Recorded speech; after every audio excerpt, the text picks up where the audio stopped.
नमस्कार प्रिय दर्शकों, हाजिर हूं मैं जन्म कुंडली अध्ययन करने के लिए। एक जन्म कुंडली लेकर आप सबके सम्मुख उपस्थित हुआ हूं। ये जन्म कुंडली एक व्यक्ति की है। वर्तमान समय में इनका निवास भारत में नहीं है, ये कनाडा में है। इनके साथ कुछ परेशानियां बीते दिनों से जारी है। इन्होंने कुछ अपने प्रश्न भी लिख भेजे हैं। आइए हम इनकी जन्म कुंडली का अध्ययन करते हैं और साथ ही साथ इन्होंने जो प्रश्न लिख भेजे हैं उन प्रश्नों का जवाब भी हम इनकी जन्म कुंडली से ही तलाशेंगे। तो जन्म की तारीख नोट करिए। जन्म की तारीख है 20 सितंबर 1970 और जन्म का समय सुबह 5:35 का है। नवा शहर, पंजाब। मैं जन्मकाल के पंचांग से आपको अवगत कराता हूं। इन्होंने आश्विन मास में कृष्ण पक्ष की षष्ठी तिथि को कृत्तिका नक्षत्र के तृतीय चरण में जन्म लिया। राक्षसगण वृषभ राशि, ये भूमि तत्व की राशि है और शुक्र इस राशि के राशिश होते हैं। जन्म कुंडली अगर इनकी देखी जाए तो सिंह लग्न की कुंडली बनती है। राशि इनकी वृषभ। लग्नपति का जाकर के जन्म कुंडली के कहां पर बैठना, तो लग्नपति का जाकर के जन्म कुंडली के धन भाव में, धनपति का लग्न में। इस कुंडली में देखा जाए तो बुध लाभेश और धनेश दोनों बनकर के लग्न में ही बैठे हैं और लग्नेश उन्होंने परिवर्तन कर लिया है, जो कि अत्यंत श्रेष्ठ माना जाएगा। वहीं इस जन्म कुंडली के लिए देखा जाए तो सर्वाधिक योग कारक ग्रह मंगल को माना गया है, जो कि इस कुंडली में भाग्येश होते हैं। भाग्येश बनकर के मंगल का लग्नगत आकर के बैठ जाना भी अत्यंत श्रेष्ठ माना जाएगा। मंगल और बुध की युति का लग्न में ही हो जाना, ये भी बहुत बहुत ही बढ़िया है। अब यहां देखा जाए तो इस कुंडली में शनिदेव जन्म कुंडली के नवम में बैठे हैं। चंद्रमा उच्च राशि में बैठे जरूर हैं, लेकिन फल नवम का ही दे रहे हैं। वहीं इनकी जन्म कुंडली के तृतीय भाव में गुरु और शुक्र की युति दिखाई पड़ रही है। अब एक कमाल की बात आपको और बताऊं कि इस कुंडली में ये जो केतु है, ये फल 12वें का और राहु षष्ठ का फल दे रहे हैं। प्रिय दर्शकों, अभी हाल फिलहाल के दिनों में अगर आपने मेरे सूत्रों को जरा ध्यान से सुना हो तो मैंने गुरु और शुक्र की युति की बड़ी गजब की चर्चा की थी। मैंने कमाल की चर्चा की थी। इनकी कुंडली के नवम में शनिदेव हैं और वो शनिदेव हैं तो नीच राशि में वक्र अवस्था में, परंतु देव गुरु बृहस्पति की दृष्टि से दृष्टि है। नवमांश की कुछ बातें आपको मैं बताना चाहता हूं, बड़ी कमाल की है। नवमांश में इनके देव गुरु नीच राशि में और नवमांश में इनके शुक्र जो है उच्च राशि में बैठे हैं। शुक्र और गुरु की युति आप जन्मांक में देख रहे हैं। शुक्र यहां पर भी स्वगृही हैं। इन्होंने अपने प्रश्नों के साथ साथ ये भी लिखा है कि आप कहा करते हैं कि नवम में शनि हो तो ऐसा जातक सन्यासी होता है। मैं कैब ड्राइवर हूं और मैं लॉटरी इत्यादि भी खेलता हूं, सन्यास वाली कोई बात नहीं है इत्यादि। बड़ा कमाल है। लेकिन जरा गौर करिएगा, इनकी कुंडली में शुक्र और गुरु की युति, इसकी भी मैंने जबरदस्त चर्चा की थी और मैंने कहा था कि अगर ऐसे व्यक्ति को कोई गुरु मिल जाए, गुरु का सानिध्य मिल जाए, तो मोक्ष का मार्ग उसके लिए आसान हो जाएगा। और कमाल देखिए कि केतु लग्नगत हैं लेकिन फल 12वें का दे रहे हैं। मैं इतनी बातें कह रहा हूं, लेकिन साथ ही साथ इनके कुछ जरा प्रश्न है। मैं पहले प्रश्नों की ओर आपको लेकर के चलता हूं, क्योंकि इनके प्रश्न ही बहुत कुछ कह डालेंगे। इनका पहला प्रश्न है, मैं कर्ज में डूबा हुआ हूं, बैंक बैलेंस भी कभी नहीं बनता, जब भी लगता है सब ठीक है खराब हो जाता है, मैं कर्ज से कब तक मुक्त होऊंगा। और कमाल देखिए, इनकी कुंडली में महाधनी योग बना हुआ है। ऋणेश बनते हैं शनिदेव नीच राशि में जाकर के जन्म कुंडली के भाग्य भाव में बैठे हुए हैं और भाग्यपति लग्न में। नवमांश में ये शनिदेव कैसे हैं, तो नवमांश में ये शनिदेव धन भाव में बैठे हुए हैं, द्वितीय भाव में, और वहां पर वो राहु के साथ युति बनाए हुए हैं। और धन भाव का स्वामी नवमांश में, इनका नवमांश वृश्चिक लग्न का है और नवमांश में वहां धनपति देव गुरु बृहस्पति जो कि नीच के हो गए हैं। अब जन्म कुंडली में देव गुरु हैं तो तृतीय भाव में, लेकिन वो धन कारक हैं, नीच का ही वो प्रभाव दे रहे हैं। अब इनकी कुंडली में ऋण की स्थिति को देखा जाए तो मंगल जो कि भाग्यपति है, भाग्यपति जाकर के लग्न में बैठा है, वो ऋण कारक भी है, लेकिन इससे ऋण की स्थिति कहीं नहीं बनती है। इनके ऋणेश जाकर के भाग्य में बैठे हैं। मुझे लगता है कि इसके पीछे कुछ न कुछ इनका खुद का स्वभाव होगा। मैं समझता हूं कि वो आगे चल करके जरूर ही तय हो जाएगा। एक और बात बताना चाहता हूं, वैसे तो इनकी वृषभ राशि है और वृषभ राशि को अभी वर्तमान में कोई बुरा वक्त नहीं चल रहा, लेकिन एक चीज गौर करना है कि इनके कुंडली में वर्तमान समय में गुरु की दशा में राहु का अंतर चल रहा है। अगर आप मेरे कार्यक्रमों को सदैव देखते हैं तो मैंने सदैव अपने कार्यक्रमों में इस बात का जिक्र कर रखा है कि जब जन्म कुंडली में गुरु में राहु का अंतर चलता है तो ये जातक के लिए कष्टदायी समय होता है। नाना प्रकार की परेशानियां उसके जीवन काल में आने लगती हैं। इसका मतलब है कि जब गुरु की दशा में राहु का अंतर नहीं आया था, उससे पहले का समय निसंदेह इनके लिए बहुत हद तक ठीक होगा। इन्होंने ऐसा लिखा भी है कि मैं अपने आप को बेहद भाग्यशाली मानता रहा हूं। भाग्य भी था इनका, भले ये कैब ड्राइवर हैं लेकिन ठीक ठाक रहा। अब ये पूछ रहे हैं जो कि कर्ज से मुक्ति कब तक होगी। देखिए, आपकी कुंडली में जो धनपति हैं वो लग्न में बैठे हैं, धन संजोने का प्रयास करिए। अब इन्होंने इस सवाल का जवाब अपने ही खुद आगे लिखा है, मैं उस प्रश्न पर जाऊं, लेकिन उससे पूर्व एक और प्रश्न उन्होंने बीच में डाला हुआ है कि मेरा शनि की महादशा और बुध की महादशा का समय कैसा रहेगा। ये बीच में इन्होंने पूछ लिया है। देखिए, इस लग्न में शनिदेव कारक नहीं होते, और बुध की बात करूं तो बुध ठीक है, आपके लिए अच्छा प्रभाव वो दे रहे हैं। स्वास्थ्य पर कुछ मामलों में असर जरूर करेंगे, लेकिन बुध ठीक है। शनि की दशा इस कुंडली में बहुत अच्छी नहीं जाने वाली है। अब देखा जाए तो शनिदेव इस कुंडली के लिए सर्वाधिक अकारक षष्ठेश और सप्तमेश बनकर के भाग्य में बैठे हैं, तो एक केंद्र के स्वामी बनकर के नवम में बैठे हैं, परंतु नीच राशि में। अब नीच राशि में वक्र हो जाने के चलते और जन्म कुंडली के नवम में उन पर गुरु की दृष्टि होने के चलते, भले गुरु नवमांश में नीच का फल दे रहे हैं, मैं इसे महाभाग्यवान योग ही मानूंगा। तो शनि की दशा इनकी कुंडली के लिए बिल्कुल अच्छी नहीं थी, नहीं जानी चाहिए थी, लेकिन आप मान करके चलिए कि शनि का नीच राशि में वक्रत्व हासिल करके उच्च के समान फल देना, गुरु की दृष्टि से दृष्ट होकर के महाभाग्यवान योग का निर्माण होना, खराब भी नहीं कहा जा सकता। अर्थात शनि की दशा इनके लिए ठीक होगी, बुध की तो ठीक होगी ही। अब मैं इनके सीधे उस प्रश्न के जवाब की ओर चलता हूं कि ये कर्ज में क्यों हुए होंगे। इन्होंने लिखा है, मैं कैब ड्राइवर हूं, लॉटरी भी डालता हूं। किसी ने कहा नहीं लग सकती, कोशिश करता रहता हूं, क्या मेरी लॉटरी लग सकती है? लॉटरी, जुआ, सट्टा, देखिए एक बड़ा सरल तर्क है, मैं इस तर्क को सबके सम्मुख रखना चाहता हूं। जरा गौर करिए, जिस समय आप कर्ज में आ जाते हैं, सपोज कीजिए आपके ऊपर 50 लाख रुपए का कर्ज है, आप विश्वास करिए, आप अपने इनकम को जरा आजमा करके देखिएगा। ये कोई चमत्कार नहीं है, थ्योरी है। इस थ्योरी को अपने जीवन पर आपने कभी शायद ध्यान से आजमाया नहीं है। आप जब ऋण में होते हैं तब भी आपके पास इतनी इनकम आती रहती है जिसके बिहाफ में देखें तो परिवार बहुत आसानी से चल सकता है, लेकिन आय का एक बहुत बड़ा हिस्सा ब्याज में चला जाता है। और अगर आप ध्यान से गिने तो आप पाएंगे कि अगर ऋण को हटा दिया जाए, सूद को हटा दिया जाए, तो आपकी इनकम इतनी अच्छी है कि आप बड़े अच्छे से जी रहे हैं। मैं दावा करता हूं कि जिसके ऊपर 50 करोड़ का कर्ज है, वो 50 लाख का कर्ज है वो, और 500 करोड़ का कर्ज है वो सब इसी थ्योरी के साथ चलते हैं। उनको यही फील आएगा कि अगर कर्ज को हटा दिया जाए, उसके सूद को हटा दिया जाए, तो मेरी इनकम इतनी हो रही है कि मैं बड़े मजे से जी सकता हूं। लेकिन सूद भरते भरते मैं परेशान हूं, पैसा बच नहीं रहा, आ रहा है चला जा रहा है, आ रहा है जा रहा है, मैं परेशान हूं। कमाल की बात है, नोट करके रखिएगा, क्या यदि ये कर्ज नहीं होता तो आपकी इतनी इनकम भी नहीं होती। असल में आपको ये जो दिखाई पड़ता है कि अगर ये कर्ज नहीं होता तो इतनी इनकम मेरी हो रही है जिससे मैं मजे से जीवन जी सकता था। असल में जब इतनी इनकम हो रही थी तो आप कर्ज लिए क्यों? कर्ज लिया ही इसलिए गया था क्योंकि इनकम कम थी, और जब इनकम बढ़ी तो उसके पीछे कर्ज ही कहीं ना कहीं था। अगर इस कर्ज को हटा देंगे तो इनकम भी हट जाएगी आपके जीवन से। सो उससे मत भागिए, उसी में रहिए। वैसे इस कुंडली में महाधन योग है और ऋण आपको बर्बाद नहीं करेगा, क्योंकि ऋण कारक लग्न में ही बैठे हैं और धनेश के साथ बैठे हैं। भाग्येश धनेश लाभेश का संबंध लग्नगत हो जाना बहुत ही बढ़िया है। धन कारक का संबंध जन्म कुंडली में बना हुआ है कर्मेश के साथ, यह भी बहुत अच्छी स्थिति है। तो कुंडली में ऐसे योग नहीं है। अब ये अलग बात है कि नवमांश में गुरु नीच का फल दे रहे हैं, लेकिन अगर आप मेरे कार्यक्रमों को देखते रहे तो मैं हमेशा कहा करता हूं कि गुरु हो या शुक्र, ये नीच के होकर के भी उतना बुरा प्रभाव नहीं देते। तो थोड़ा सा वेट करिए, अभी गुरु में राहु का अंतर चल रहा है, शनि की दशा बीतने दीजिए, शनि में शनि का अंतर कट जाए। शनि में जैसे ही समय थोड़ा आगे बीतेगा, बुध का अंतर शुरू होगा, आपके लिए बहुत सारे रास्ते बनेंगे। शनि और बुध का नवम पंचम योग है, शनि की दृष्टि अपने ही घर पर पड़ रही है, वो ऋण से मुक्ति का मार्ग आपको दे देंगे। ऋण आपके लिए बर्बादी का कारण नहीं बनेगा।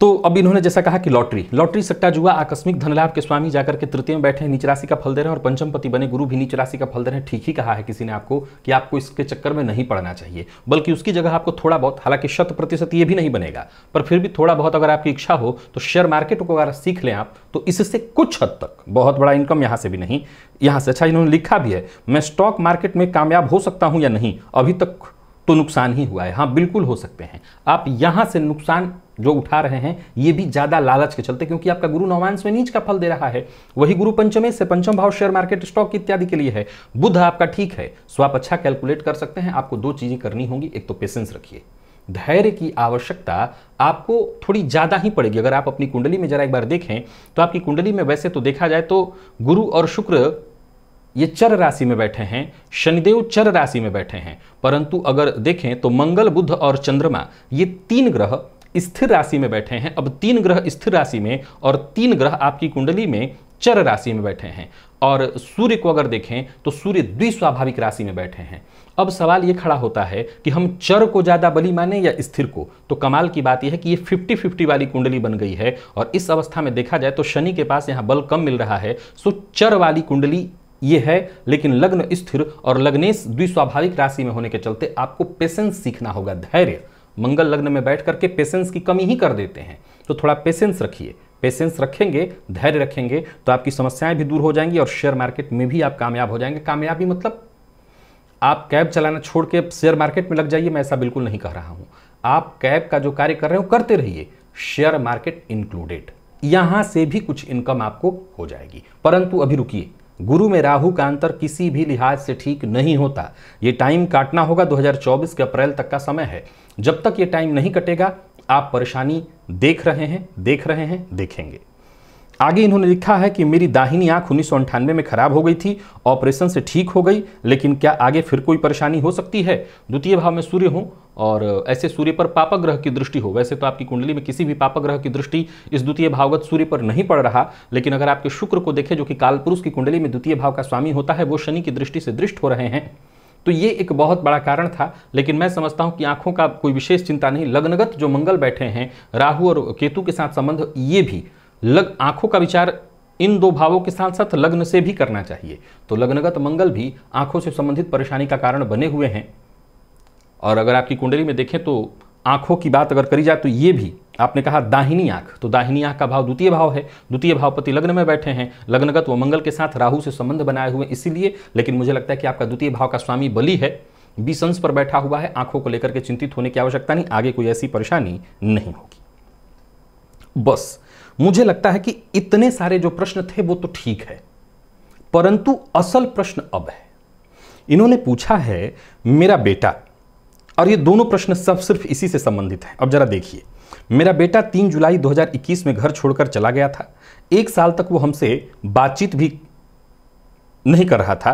कुछ दिन पहले उसने 1 साल बाद, 1 साल तक तो बात ही नहीं किया, उसके बाद उसने बातचीत शुरू की और कुछ दिन पहले अब इन लोगों से लड़ाई झगड़ा करना उसने शुरू कर दिया है।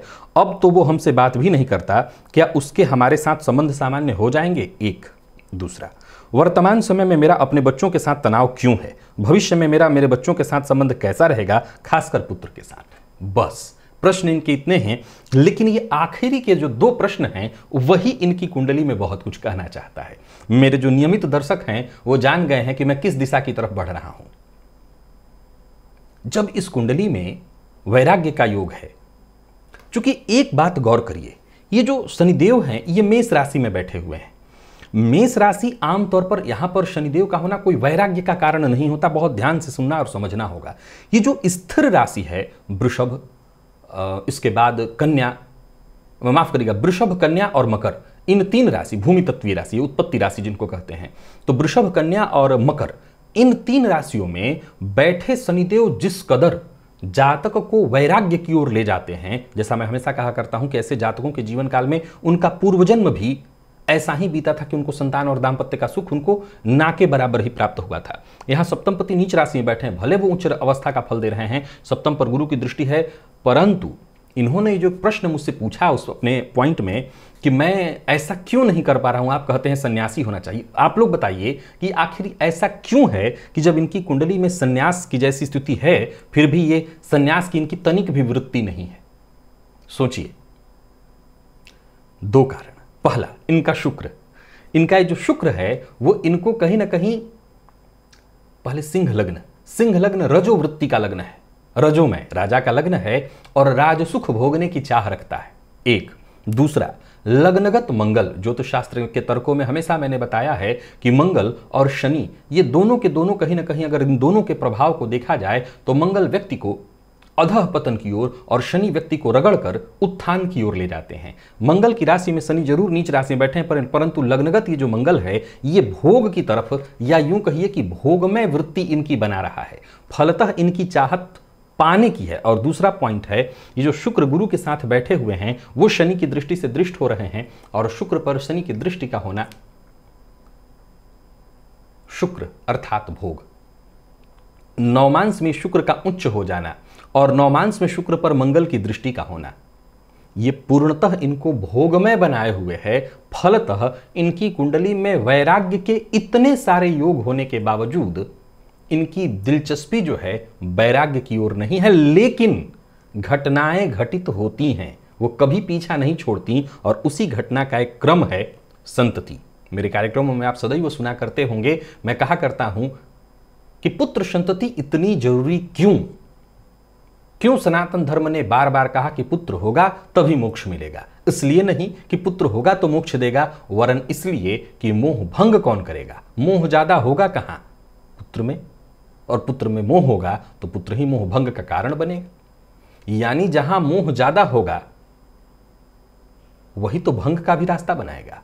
बेटियां माया है, और माया जोड़ लेती है, टूटने नहीं देती।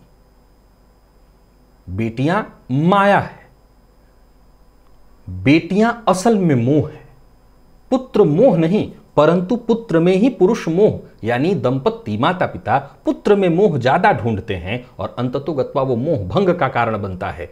बेटियां सदैव से ऐसा मानी गई कि युगों युगों से चलता रहा है कि बेटियां पराई धन है, अपने घर जाएगी। फलतः जो प्रेम विकसित बेटियों में होता है वो एक सीमा तक होता है।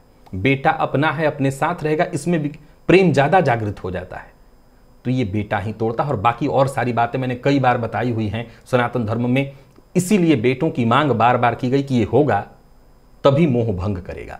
तो ये जो आपके साथ हो रहा है असल में ऐसे घटित नहीं हो रहा है। ज्योतिषीय दृष्टिकोण से देखें तो संतान भाव का स्वामी, अगर आप अपनी कुंडली को देखेंगे तो आपका संतान भाव आपको सुप्त दिखाई पड़ेगा। केतु की दृष्टि संतान भाव पर है, लेकिन ये केतु भी फल दे रहे हैं 12वें का, तो संतान भाव आपको आपकी कुंडली में पूरी तरह से सुप्त दिखाई पड़ने वाला है। एक दूसरा, संतान भावपति देव गुरु बृहस्पति तृतीय में बैठे हैं, नवमांश में नीच का होकर के बैठे हैं, इन पर शनि की दृष्टि पड़ रही है 2। तो भावपति और भावकारक तीनों पीड़ित हुए। इस कुंडली में पहला वो पॉइंट है जो इस कुंडली के बाकी की स्थितियों को पूर्ण करने की ओर अग्रसर है। इसी के चलते अब ये बालक ही कारण बनेगा। मान के चलिए आज आपके ऊपर कर्ज है, कर्ज से मुक्ति के लिए आप प्रयत्नशील हैं, समय बीतता जाएगा और एक ऐसा समय आएगा कि आपके अपने ही, संभव है कि आपकी पत्नी, आपके बच्चे सब कहीं ना कहीं आपसे वो प्रेम न दिखाएं, क्योंकि आपने कहा जगह और भी लिखा है कि मेरे अपनों ने ही मुझे सदैव बेवकूफ बनाया, परंतु मैं उसमें भी खुश रहा। तो कमाल देखिए कि ये सारे कारण बन रहे हैं इस कुंडली में आपको वैराग्य की ओर ले जाने के लिए। गौर करिएगा, ले जाने के लिए। इसका यह मतलब भी संभव है कि अभी क्रम बाकी है, अभी और भी जन्म बाकी है जहां पर आपको रगड़ खाना है, इस बंधन को काटते हुए अभी और आगे जाना है। ये जो लग्न है सिंह, ये राजा का लग्न है, राजस प्रवृत्ति। तो वो राजसी प्रवृत्ति आपके अंदर, आपके व्यक्तित्व में जागृत है, परंतु चंद्रमा वृषभ राशि में बैठे हैं, सो घबराइए मत। एक समय के बाद ये उदासीनता लेकर के ही आएगा। अभी जस्ट आपको शनि की दशा शुरू होने जा रही है और शनिदेव आपकी जन्म कुंडली के नवम में है। निसंदेह भाग्य भाव में बैठे शनि गुरु की दृष्टि से दृष्ट होने के कारण महाभाग्यवान आपको बना रहे हैं, और मैं मानता हूं कि महाभाग्यवान होना यही है कि ये आपको धीरे धीरे वैराग्य की ओर ले जाएगा। और कुछ पिछले दिनों ही मैंने बताया था कि गुरु शुक्र की युति हो किसी भी भाव में, विशेषकर मैंने कहा था अच्छे भाव में, केंद्र त्रिकोण में हो, यहां अच्छे ही भाव में है, तृतीय में है क्योंकि नवम के सामने वो हो जाता है। अगर कोई गुरु मिल जाए, किसी गुरु का सानिध्य मिल जाए, निसंदेह आपके अंदर वो जो छुपा हुआ वैराग्य भाव है वो बाहर लाएगा। आपकी कुंडली उस वैराग्य भाव को लाना शुरू कर चुकी। आपने पूछा है कि वर्तमान में मेरे बच्चों के साथ इतना तनाव क्यों है, भविष्य में मेरे बच्चों के साथ संबंध कैसा रहेगा? लगता तो नहीं है कि ठीक रहेगा। इस कुंडली को देखा जाए तो लगता तो बिल्कुल ही नहीं है। 1970 का जन्म है, अब यहां से आपको 19 साल के लिए शनिदेव की दशा आ रही है। बहुत ठीक संबंध संतति के साथ होता तो मुझे बिल्कुल दिखाई नहीं पड़ रहा है। संतति सुख है जरूर आपको, इसके पीछे भी कारण मैंने बताया था। हालांकि आपका शनि बहुत बली नहीं कहा जाएगा, लेकिन ये शनि कहीं ना कहीं नवम में बैठे हैं, गुरुदेव के पास जो 12 अंश का बल है, नहीं तो आपका संतान भाव भी सुप्त ही था। कुल मिलाकर के ये कुंडली वैराग्य की ओर आपको लेकर के जा रही है और वैराग्य की ओर ही आपको जाना होगा। इस पूरी कुंडली के निष्कर्ष की ओर मैं आऊं तो मैं इस कुंडली को आप लोगों के सम्मुख जो लेकर के आया, इसमें बड़ा कारण था। कुंडली को अगर आप देखें तो कई सारे बहुत अच्छे योग मैंने थोड़ी देर पहले गिनाए, और अंततोगत्वा मैं पुनः दोहरा देता हूं कि यह कुंडली वैराग्य और वैराग्य से आगे की राह तय कर रही है। हाँ, यह मोक्ष की कुंडली नहीं है, यह मैं जानता हूं। इस कुंडली से मोक्ष नहीं बन रहा, परंतु वो मार्ग बन रहा है। यह कुंडली प्रदर्शित कर रही है कि अब यह उस मार्ग पर धीरे धीरे धीरे धीरे प्रगतिशील है। समय लगेगा, जन्म लगेंगे, लेकिन मार्ग मिलेगा अवश्य, या यूं कहें कि मिल ही जाएगा। संभव है इस बार संतति छूटे, अगली बार में संतति और पत्नी दोनों छूट जाएं तो जल्दी मार्ग और मिलेगा। और इसी जन्म में अगर आपको कहीं संस्कारवशात, प्रारब्धवशात कहीं से गुरु का सानिध्य मिल जाए तो ये जो जन्म जन्मांतर अभी बाकी हैं वो थोड़ा और मार्ग कम हो जाएगा। किसी विशेष उपाय की आवश्यकता आपको नहीं है। ये टाइम कट रहा है, कट जाने दीजिए। 24 के बाद शनिदेव आ रहे हैं। अगर आप पूजा पाठ कर सकते हो तो हनुमान जी की आराधना करते रहिएगा। साथ ही साथ इस कुंडली के हिसाब से अगर देखा जाए तो मैं किसी विशेष उपाय की आवश्यकता नहीं कहूंगा। भुवन भास्कर को बस अर्घ्य देते रहिए। आत्मविश्वास जितना बली होगा, क्योंकि मात्र 3 अंश पर है तो ये कमजोर पड़ जा रहे हैं। जन्म कुंडली में लग्नेश का कमजोर होना भी मैं बता चुका हूं कि सारे राजयोगों को भंग कर देता है। ये पॉइंट आखिर में इसलिए कह रहा हूं क्योंकि ठीक है, जब मैं इस कुंडली को देख ही रहा हूं किसी अलग नजरिए से, तो राजयोग की तो बात ही अलग है फिर। तो भुवन भास्कर को अर्घ्य दीजिए, आदित्य हृदय स्तोत्र का पाठ करिए, जितना हो सके भुवन भास्कर की आराधना करिए।